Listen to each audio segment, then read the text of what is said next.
दृष्टि coaching YouTube channel में आप तमाम छात्रों का स्वागत है। आज हम लोग समसामयिक टॉपिक के अंतर्गत जस्टिस रोहिणी आयोग का चर्चा करेंगे। बराबर मैं अपने छात्रों को बताता रहता हूं कि अगर आप निरंतर मेहनत करते हैं और वैज्ञानिक ढंग से मेहनत करते हैं तो आपके सफलता को कोई रोक नहीं सकता है। जो प्रश्न जीके जीएस में आता है उसमें दो तरह का प्रश्न रहता है, एक करंट अफेयर जिसे समसामयिक भी कहते हैं और एक ट्रेडिशनल परंपरागत प्रश्न रहता है। अगर जो हाल में चर्चा में प्रश्न है, टॉपिक जो करंट का जो चर्चा में रहता है उसी से जुड़ा हुआ ट्रेडिशनल प्रश्न भी आता रहता है। अगर आप दोनों तरह के प्रश्न की तैयारी कर लेते हैं तो मैं समझता हूं कि आपका सफलता निश्चित हो जाएगा। तो आइए छात्र, आज हम लोग जस्टिस रोहिणी आयोग से जुड़ा हुआ तमाम प्रश्न के लायक, जो परीक्षा के लायक प्रश्न है उनका चर्चा करूंगा। सबसे पहला प्रश्न है कि जस्टिस रोहिणी आयोग का स्थापना कब हुआ था। तब जो है आपको ध्यान रखना है 2 अक्टूबर 2017 ईस्वी को जस्टिस रोहिणी आयोग का गठन किया गया। दूसरा प्रश्न है, जस्टिस रोहिणी आयोग ने सुझाव किस विषय पर दिया। तो यह जो है ओबीसी के आरक्षण से जुड़ा हुआ है और इसमें जो ओबीसी में जो अनेक जातियां हैं उन्हें भी वर्गीकरण करके आरक्षण का विभाजन करने का चर्चा किया गया है। अब यहाँ पर आपको यह समझाने का भी प्रयास करूँगा कि इसका जरूरत क्यों हुआ। जैसा कि आपको अभी पता है कि ओबीसी वर्ग के लिए सामाजिक रूप से और शैक्षणिक रूप से जो कमजोर लोग हैं, ये भी एक क्वेश्चन है किस आधार पर ओबीसी को आरक्षण दिया गया है। तो वह आधार जो है सामाजिक और शैक्षणिक रूप है और आरक्षण का प्रतिशत क्या है, 27%।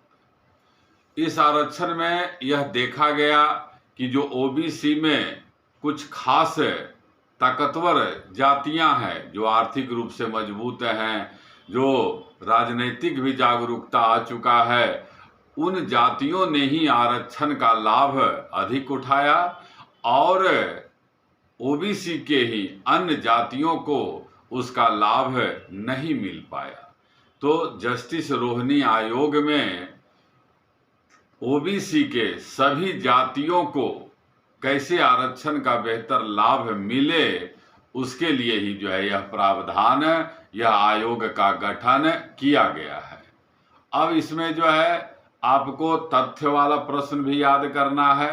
तथ्य वाला प्रश्न क्या है कि पिछड़ा वर्ग के लिए पहला बार आयोग का गठन कब किया गया। तब आंसर होता है काका कालेलकर आयोग। काका कालेलकर आयोग का स्थापना पंडित जवाहरलाल नेहरू के द्वारा 1953 ईस्वी में किया गया था और इसने 1955 में जो है अपना रिपोर्ट प्रस्तुत किया।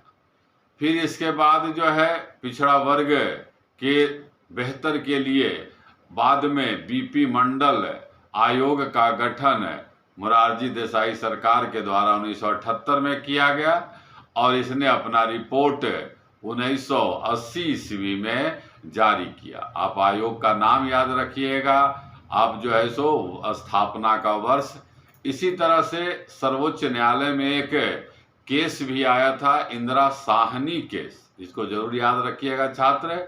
इंदिरा साहनी केस सर्वोच्च न्यायालय में आया था 1992 ईस्वी में। इसमें भी सर्वोच्च न्यायालय ने पिछड़ा वर्ग के लिए कई घोषणा किया था। फिर इसके बाद जो है अब यहाँ पर आपको समझना है कि 6 जुलाई 2022 को रोहिणी आयोग का कार्यकाल फिर से बढ़ाया गया और यह जो है 13वीं बार बढ़ाया गया और कहा गया कि 31 मार्च 2023 तक जो है इसको अपना रिपोर्ट प्रस्तुत करना है। उद्देश्य आप जान ही गए हैं कि ओबीसी जातियों के अंदर उपजातियों का पहचान करना तथा भिन्न भिन्न उपजातियों को ओबीसी का आरक्षण का लाभ दिलाना है। इसका गठन का तारीख आपको याद हो गया है, 2 अक्टूबर 2017 ईस्वी। इसका संविधान के पिछड़ा वर्ग आयोग के आरक्षण का प्रावधान संविधान के किस अनुच्छेद में है वह भी आपको याद करना है, तो वह अनुच्छेद है 340 है।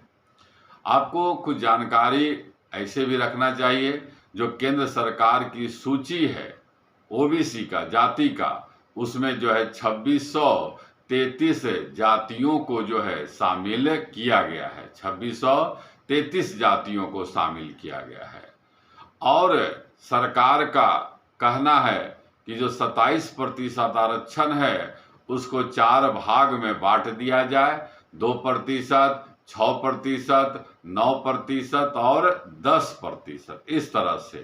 इस तरह से उद्देश्य यही है कि ओबीसी में ही जो कम लाभान्वित लोग हैं उनको अधिक से अधिक लाभ मिल सके, तो 27 को 4 भाग में बांटा गया है, 2%, 6%, 9% और 10%।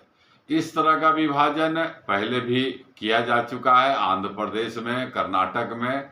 आंध्र प्रदेश में ओबीसी को A, B, C, D, E 5 भाग में जो है विभाजित किया गया है। कर्नाटक में ओबीसी का भी विभाजन किया गया है और यह विभाजन एक है, 2A, 2B, 3A, 3B में विभाजित किया गया है। क्योंकि ओबीसी का बात है तो आपको राष्ट्रीय पिछड़ा वर्ग आयोग NCBC, national commission for backward class से जुड़ा हुआ प्रश्न भी आपको जरूर याद रखना होगा। तो NCBC का स्थापना 1993 ईस्वी में किया गया और वर्तमान में इसका अध्यक्ष भी आपको याद रखना है। वर्तमान में इसके अध्यक्ष भगवान लाल साहनी हैं। 2018 ईस्वी में 102वां संविधान संशोधन हुआ और इस संशोधन के द्वारा NCBC को संवैधानिक दर्जा, कानूनी दर्जा दिया गया है। यहाँ पर आपको यह जरूर ध्यान रखना है कि राष्ट्रीय पिछड़ा वर्ग आयोग ने 2015 में ही ओबीसी को अति पिछड़ा, ज्यादा पिछड़ा और पिछड़ा वर्ग में बांटने का सुझाव दिया है। आपको कमेंट बॉक्स में हम जरूर आग्रह करेंगे कि आप कमेंट करें कि जो पिछड़ा वर्ग 27% आरक्षण है, जो इसको 4 वर्ग में बांटने का प्रावधान किया गया है, प्रावधान का कारण भी बताया गया है कि पिछड़ा वर्ग के कुछ लोगों ने अधिक लाभ उठाया और कुछ लोगों ने जो है कम लाभ उठाया। क्या इस प्रकार का विभाजन उचित है या उचित नहीं है, या कुछ और भी आपको लगता है तो आप जरूर बताएंगे। क्योंकि बिहार, यूपी में जो राजनीति का जातीय समीकरण है, तो हमारे हिसाब से जो बैकवर्ड में फॉरवर्ड हैं, कहने का मतलब है कि बैकवर्ड में जो ज़्यादा लाभान्वित हुए हैं, अगर उनके आरक्षण को कम किया जाएगा तो उसका राजनीतिक असर पड़ सकता है। आपको क्या लगता है, आप जरूर कमेंट बॉक्स में सुझाव दें। और भी अगर कोई जानकारी आप प्राप्त करना चाहते हैं तो कमेंट बॉक्स में जरूर कमेंट करें। इन्हीं बातों के साथ हम एक बार फिर से आपसे आग्रह करेंगे कि हमारा वीडियो आपको तुरंत मिल जाए, तो इसके लिए आप सब्सक्राइब कर लें। अच्छा लगे तो कमेंट भी करें। धन्यवाद।